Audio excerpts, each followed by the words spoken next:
सभी को एक बार फिर से नमस्कार। आज आपके सामने लेकर के उपस्थित हूँ किरातार्जुनीयम प्रश्नोत्तरी, जो कि आपके TGT, PGT, UPSC, NTA, net और संस्कृत की जितनी भी परीक्षाएं हैं सभी परीक्षाओं में अत्यंत उपयोगी है। और जितने भी प्रश्न आपको आज करवाए जाएंगे वह पूर्व में किसी न किसी संस्कृत की परीक्षा में पूछे गए प्रश्न हैं। तो आइए प्रारंभ करते हैं आज की प्रश्नोत्तरी। हमारा प्रश्न संख्या का प्रश्न जो है 36वां प्रश्न है, लेकिन आपके लिए आज यह पहला प्रश्न है। किरातार्जुनीयम में अदेव मातृका कौन है? देखिए, दो शब्द होते हैं, एक देव मातृका और एक अदेव मातृका। देव मातृका शब्द होता है जो क्षेत्र या जो किसी भी विषय में हम बात कर रहे हो जो देवताओं की कृपा पर आश्रित होता है। जैसे किसी खेत की बात करें, किसी स्थान विशेष की बात करें तो देवताओं की कृपा पर जो आश्रित होता है, जहाँ पर देवताओं की कृपा से वृष्टि होती है और उसके बाद अन्न धन वहाँ पर जो खेतों में लहराने लगता है। लेकिन हस्तिनापुर की जो भूमि है उसको दुर्योधन ने कैसा कर दिया था? अदेव मातृका, अर्थात देवताओं की कृपा की वहाँ आवश्यकता नहीं थी। उसने सिंचाई की ऐसी व्यवस्था कर दी थी कि वह भूमि कुरुभूमि अदेव मातृका हो गई थी। वितन्वति क्षेम अदेव मातृका। तो सही उत्तर हो जाएगा अदेव मातृका कौन है? नदी, जलाशय एवं नहरों से सिंचाई करने वाले। तो कुरुभूमि ऐसी अदेव मातृका हो गई थी दुर्योधन जब वहाँ का युवराज था। आइए आगे बढ़ते हैं। वनेचर की बात सुनने के बाद युधिष्ठिर कहाँ पहुँचे? अपने विश्राम गृह में, द्रौपदी के समीप, व्यास के समीप या फिर पर्वत पर? तो प्रविश्य कृष्णा सदनम महीभुजा। कृष्णा अर्थात द्रौपदी के भवनम महीभुजा। महीभुजा अर्थात राजा युधिष्ठिरेण कहाँ पर प्रवेश किया? कृष्णा सदनम, तो द्रौपदी के भवन में प्रवेश किया था। तो द्रौपदी के समीप ही आपका सही उत्तर हो जाएगा। किस प्रकार के वचन दुर्लभ होते हैं? तो हितम मनोहारी च दुर्लभम वच, ये आपका सही उत्तर हो जाएगा। बहुत ही प्रसिद्ध सूक्ति है, संस्कृत में आएगा तो फिर ये समझ लीजिए ये सूक्ति आ गई। आगे देखते हैं। कथम त्वमेतौ धृति संयमौ यमौ विलोकयन्नुत्सहसेन बाधितुम। इस श्लोक में यमौ किस युग्म के लिए प्रयुक्त है? राम लक्ष्मण का कोई रोल नहीं है, भीम अर्जुन के लिए यह यूज़ नहीं हुआ है, कृष्ण बलराम का कोई यहाँ पर रोल नहीं है, नकुल और सहदेव के लिए। ठीक है, नकुल और सहदेव। वनांत शय्या कठिनी कृताकृति। तो इस तरह से ये जो श्लोक है इसके आगे एक लाइन आती है, कथम त्वमेतौ धृति संयमौ यमौ। तो नकुल और सहदेव के लिए यमौ यह युगल शब्द का प्रयोग किया गया है। अगला प्रश्न है आपके सामने, महापुरुषों के साथ कैसा विरोध भी अच्छा होता है? ठीक है, तो वरम विरोधोपि समम महात्म भी, ये इस सूक्ति से लिया गया है। महापुरुषों को पराजित करने वाला, धन संपत्ति दिलाने वाला, उन्नति कराने वाला या फिर मित्रता बढ़ाने वाला। तो सही हो जाएगा उन्नति कराने वाला। ठीक है, महापुरुषों के साथ वरम विरोधोपि समम महात्म भी, इस सूक्ति से यह प्रश्न पूछा गया है। तो उन्नति कराने वाला जो विरोध होता है महापुरुषों के साथ वह भी अच्छा होता है। आइए आगे बढ़ते हैं। अगला श्लोक है, अगला श्लोक नहीं प्रश्न है, दुर्योधन यज्ञ कार्य में कैसे लगा रहता था? ठीक है, चारों ओर सैनिकों को नियुक्त करके नहीं, शत्रुओं को कैद करके नहीं, और मित्रों को उपकृत करके भी नहीं, दुशासन को युवराज पद पर बैठाकर। ठीक है, तो दुशासन को युवराज के पद पर सयौवराज्ये नवयौवनोद्धतम निधाय दुशासनमिद्ध शासनम। इस तरह से जो है पंक्ति आई है किरातार्जुनीयम में। तो दुशासन को युवराज के पद पर बैठा करके वह अपने उसमें यज्ञादि कार्यों में वह लगा रहता था, क्योंकि युधिष्ठिर की बराबरी करनी थी ना, तो उसके लिए जो है कहीं से भी कम ना लगे, क्योंकि युधिष्ठिर धर्मात्मा भी थे, युधिष्ठिर जो है प्रजा के हित में भी कार्य करते थे, तो दोनों जगह उसको बैलेंस बनाना था। इसीलिए दुशासन को तो युवराज पद पर बिठा दिया और स्वयं जो है मखेश्व खिन्नो यज्ञों में लग करके परिश्रम करने लगा। दुर्योधन कब भयभीत हो जाता है?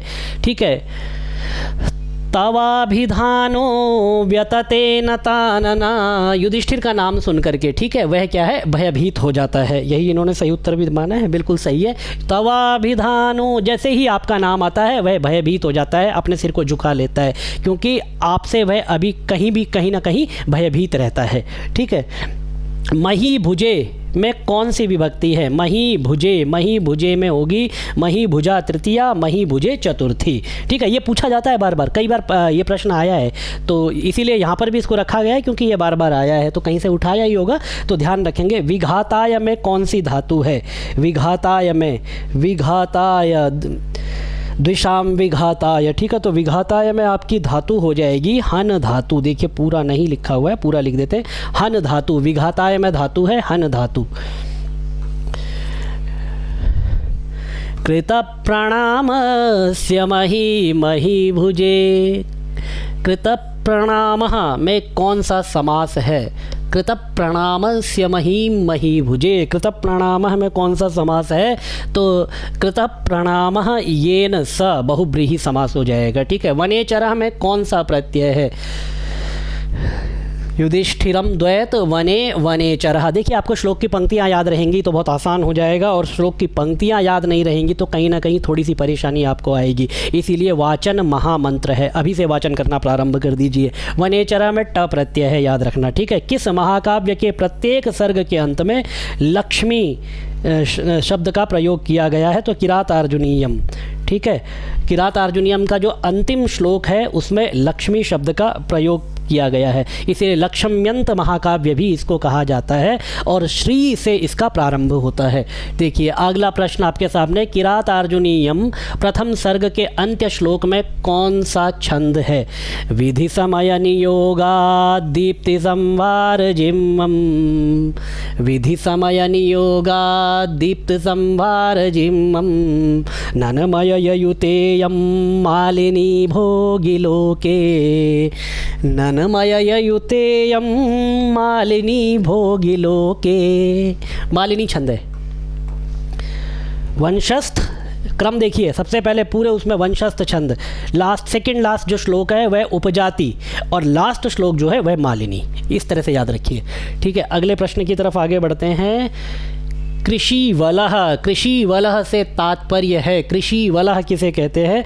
कृषि वलह, तो कृषि वलह शब्द यहाँ पर आया हुआ है बार बार, तो आप लगा दीजिए किसान, कृषि से संबंधित है, कृषक किसान।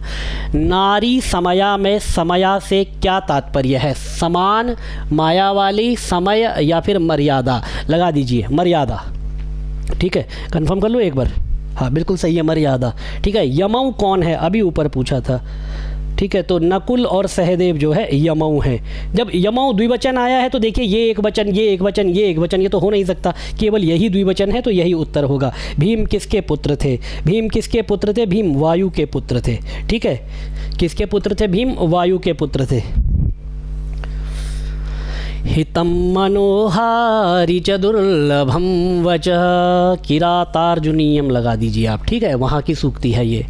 तवाभिधानाद् व्यथते नतानना सदुस्सहान् मंत्रपदादिभोरगः इत्यत्र नताननः कः? नतानन किसका सिर झुक जाता था? तवाभिधानात्, तुम्हारे नाम को सुनते ही नताननः उसका सिर झुक जाता था। पहले भी ये प्रश्न आया था, तो दुर्योधन के बारे में बात की गई है, सुयोधन कहिए आप इसको यहाँ पर, ठीक है। तो सुयोधन, क्योंकि जो वनेचर है वह नाम दुर्योधन नहीं बताता, वह सुयोधन बताता है। दुर्योधन शब्द का अर्थ होता है जिसको बड़ी कठिनाई से जीता जाए, और सुयोधन शब्द का अर्थ होता है जिसको बहुत आसानी से जीता जाए। तो वनेचर अपने स्वामी युधिष्ठिर के सामने जाकर के उसको दुर्योधन नहीं बताता, उसको सुयोधन बताता है, क्योंकि वह यह भाव प्रकट करना चाहता है कि आप बड़ी आसानी से दुर्योधन को जीत सकते हो, ठीक है। आइए अगले प्रश्न की तरफ।